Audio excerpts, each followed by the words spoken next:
Hello friends, आपके अपने YouTube channel study experts classes में आप सभी का स्वागत है। दोस्तों, आज का जो वीडियो है ये है भारत में संगम काल के बारे में। इससे पहले हमने जो है दक्षिण भारत के प्रमुख राजवंश के बारे में आपको पढ़ा चुका है। तो आपने अभी तक वो वीडियो नहीं देखा तो उसे जाकर आप देखिए। मैं डिस्क्रिप्शन बॉक्स में लिंक दे दूंगा, वहां से भी आप जाकर देख सकते हैं।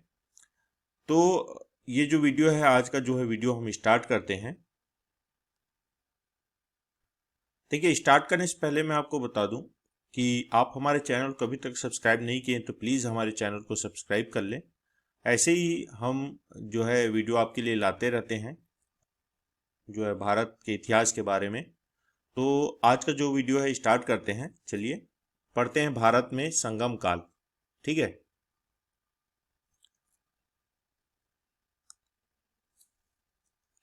देखिए, एक नोट है, उसको पहले जान लेते हैं क्या है।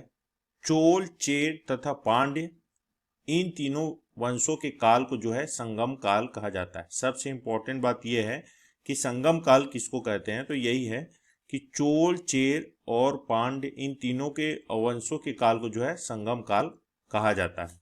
ठीक है। संगम शब्द का जो शाब्दिक अर्थ होता है, संघ होता है, परिषद होता है, गोष्ठी होता है, और या फिर बोल सकते हैं हम लोग संस्थान होता है। इस प्रकार से हम संगम शब्द को जो है परिभाषित कर सकते हैं। देखिए, इसमें अब संगम काल में जो है तीन राजवंश थे। कौन कौन राजवंश थे? तीन राजवंश। जो पहले राजवंश थे वो थे चेर राजवंश। ठीक है। जो पहले राजवंश थे वो चेर राजवंश थे, और इसकी जो राजधानी थी ये वांची थी। और जो है अभी वर्तमान में अगर वांची पूछा जाए कहाँ है, तो केरल राज्य में है। और इसका प्रतीक चिन्ह था जो है धनुष था। और जो चेर राजवंश का अगर आपसे पूछा जाए एग्जाम में, तो क्वेश्चन पूछा जाए कि चेर राजवंश का जो है प्रतीक चिन्ह क्या था, तो धनुष था। ठीक है। इसके संस्थापक जो थे ये थे उदयन जेरल, इनके संस्थापक थे। फिर जो है अगला जो है राजवंश आया, यानी कि तीन राजवंशों में जो पहला था चेर राजवंश, और दूसरा था ये चोल वंश। ठीक है। तो चोल वंश की जो राजधानी थी ये तंजौर रखा गया था उस टाइम पे। फिर इसके यहाँ पर जो प्रतीक चिन्ह था ये बाघ था। इसका प्रतीक चिन्ह जो है बाघ है। संस्थापक थे इसके इलजेत, जो इलजेत चेन्नी। ठीक है, इसके संस्थापक थे। ध्यान में रखिएगा क्या, इसके जो संस्थापक थे क्या थे? इलजेत चेन्नी। ठीक है। अगला जो राजवंश था, तीन राजवंश में ये दो तो पता चल गया आपको। तीसरा था जो है पांडव वंश। ठीक है। इसकी राजधानी जो है मदुरई रखी गई थी, और वर्तमान में अभी जो है तमिलनाडु में स्थित है। ठीक है। और इसका जो प्रतीक चिन्ह जो है मछली था। संस्थापक थे जो है नोडियन। ठीक है। तो ध्यान में रखिएगा आपको चेर राजवंश, चोल राजवंश और पांड्य राजवंश के बारे में। ठीक है। ये तीनों से जो है इंपॉर्टेंट क्वेश्चन आपको यहाँ से बनता है। चलिए आगे बढ़ते हैं। तीन सम्मेलन या संगम। देखिए, अब अगले तरीके आगे बात करेंगे हम लोग जो है तीन सम्मेलन या संगम। ठीक है।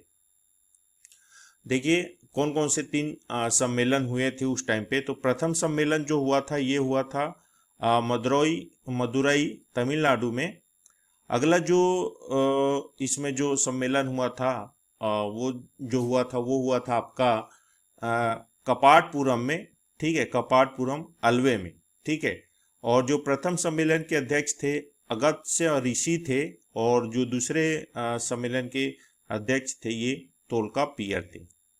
जैसे कि बात करते हैं हम प्रथम सम्मेलन में जो ग्रंथ थे, अगितियम करके ये ग्रंथ जो है इस टाइम पे जो लिखा गया था। और द्वितीय सम्मेलन में बात करेंगे तो उस समय का जो ग्रंथ था ये तोलाकापियम था। तो दोनों आपको ध्यान में रखना है कि प्रथम सम्मेलन और द्वितीय सम्मेलन में जो स्थान, अध्यक्ष और ग्रंथ, इन तीनों के बारे में बहुत ही इम्पोर्टेंट चैप्टर है ये आपके भारत के इतिहास से रिलेटेड। इससे जो है क्वेश्चन बनता ही है।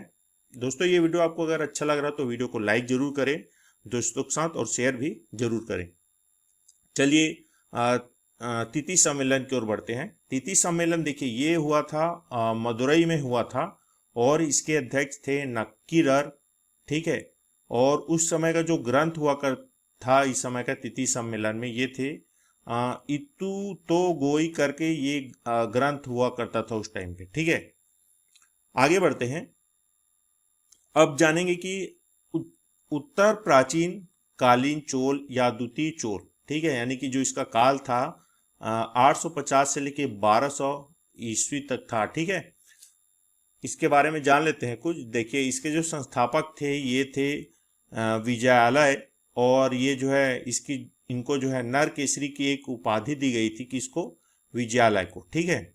इसकी राजधानी जो है तंजौर रखी गई थी, या इसको तंजावुर भी कहा जाता था।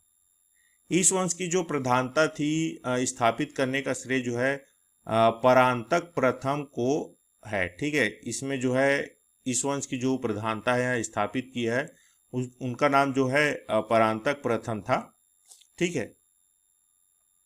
देखिए प्रसिद्ध शासक कौन कौन थे देख लेते हैं। पहला जो प्रसिद्ध शासक था ये था राजराज प्रथम, और इन्होंने कब से कब तक जो है शासन किया इस समय जो है, तो ये 1985 से लेके 1014 ईस्वी तक जो है इन्होंने अपना शासन जो है स्थापित करके रखा हुआ था। देखिए, यह परांतक द्वितीय का पुत्र था, ठीक है। जो परांतक प्रथम था ये जो है किस वंश में जो वो था ये उत्तर प्राचीन चोल या द्वितीय चोल का, ठीक है। अब देखिए, राजराज जो प्रथम था ये परांतक द्वितीय का जो है पुत्र था। इसी समय में क्या हुआ था, बृहदेश्वर मंदिर यानी कि भारी भरकम नंदी की मूर्ति यहीं पर स्थापित है, ठीक है, तथा इरावतेश्वर मंदिर तंजौर और तंजावुर का निर्माण करवाया। किसने, राजराज प्रथम ने करवाया, ठीक है। साथ में क्या है, जल सेना प्रारंभ की थी, साथ में इन्होंने जो है जल सेना भी प्रारंभ की थी उस समय, ठीक है। किस समय 985 से लेकर 1014 ईस्वी के बीच में, ठीक है। अगला जो प्रसिद्ध शासक था वो था राजेंद्र प्रथम, और इसका जो है शासन काल था जो है 1014 से लेकर 1044 ईस्वी तक, ठीक है। अब इसके जो है सर्वोच्च पद जो इनको इसमें मिला था, इनको गंगाई कोड चोल धारण किया, ठीक है। जो सर्वोच्च पद इनका था गंगाई कोड चोल धारण किया इन्होंने, ठीक है, राजेंद्र प्रथम ने।